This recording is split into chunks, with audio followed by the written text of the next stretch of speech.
Hello viewers, for the YouTube channel Lex Consilium foundation की ओर से मैं मेजर जनरल नीलेंद्र कुमार यहाँ आपसे बात कर रहा हूँ हमारी प्लेलिस्ट गोइंग स्ट्रॉन्ग की। आज हमारे रिसोर्स पर्सन हैं लेफ्टिनेंट जनरल शंकर प्रसाद।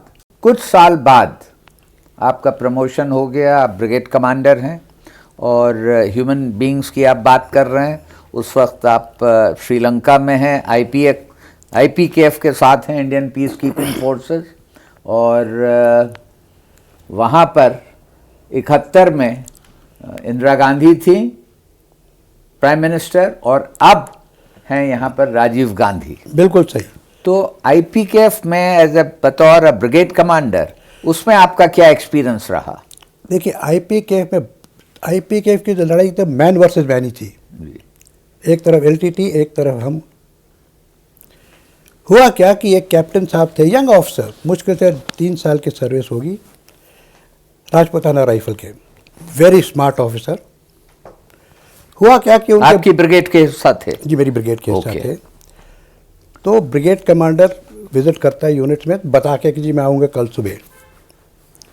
तो जब ब्रिगेड कमांडर वहाँ पहुँचे तो ये कैप्टन साहब सो रहे थे, which is most unlike officer जी। तो ब्रिगेड कमांडर को थोड़ा गुस्सा भी आया होगा जी। ये कहाँ है कैप्टन साहब, सो रहे हैं सर, उठा के लाओ उनको। उठा के बताया तो उठ के वहाँ गए, ऑब्वियसली अनशेवन और पतलून में ही सो रहे थे अपने, वैसे ही आ गए। तो ब्रिगेड कमांडर उनको खूब झाड़ लगाई, you are unfit to be an officer, ये वो करके काफ़ी उसको बेचारे को लताड़ दिया और वापस आ गए ब्रिगेड कमांडर साहब। शाम को उसके CO का रिंग आया, ये सर वो अफसर बड़ा अपसेट है। हाँ। मैंने कहा अपसेट तो होना ही चाहिए, जब वो इस तरह की हरकत करेगा तो व्हाट यू वांट, उसको लड्डू मिलेंगे क्या? उसको डांट पड़ेगी ना। नहीं सर, ज़रा डांट ज़्यादा पड़ गई, आपसे मिलना चाहता है। मैंने कहा भेज दो मेरे पास। वो आया मेरे पास, कहता सर कल आपने मेरी बहुत बेइज्जती कर दी। मैंने कहा तो और करनी चाहिए, तुम जो हरकत थी उससे तो ज़्यादा बेइज्जती तुम्हारी हकदार बनती है। कहता नहीं sir, I want to do something which will make you happy. तो अगर मैंने आपको खुश कर दिया तो क्या आप लफ्ज़ वापस ले लोगे? LTT के साथ लड़ाई लगी थी, मैन टू मैन लड़ाई थी वहाँ।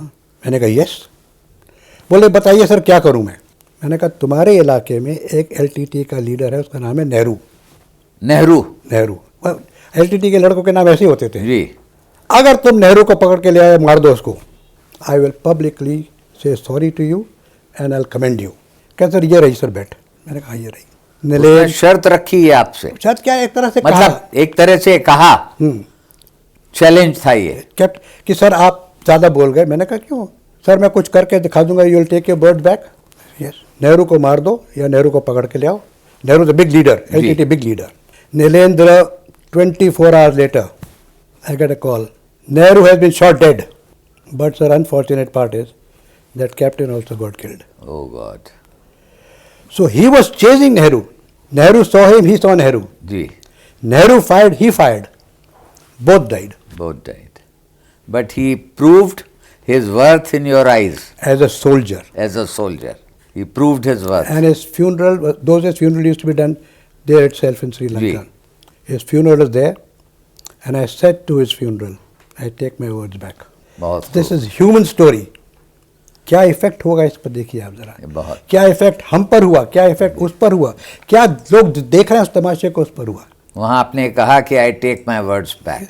बहुत ही शानदार बात है। उसने, क्योंकि उसने कार्य जो दिया था उसको अकम्प्लिश करके दिखाया। He killed Nehru at the cost of his own life.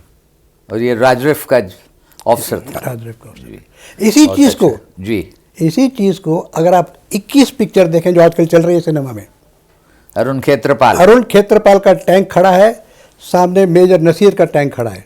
Naseer ने फायर किया अपने टैंक से, इसने फायर किया अपने टैंक से, दोनों के टैंक बर्बाद हो गए। नसीर की किस्मत अच्छी थी, वो बच गया। आज भी जिंदा है जी, पिक्चर में जिंदा दिखाते हैं उसको जी। अरुण खेत्रपाल शहीद हो गया।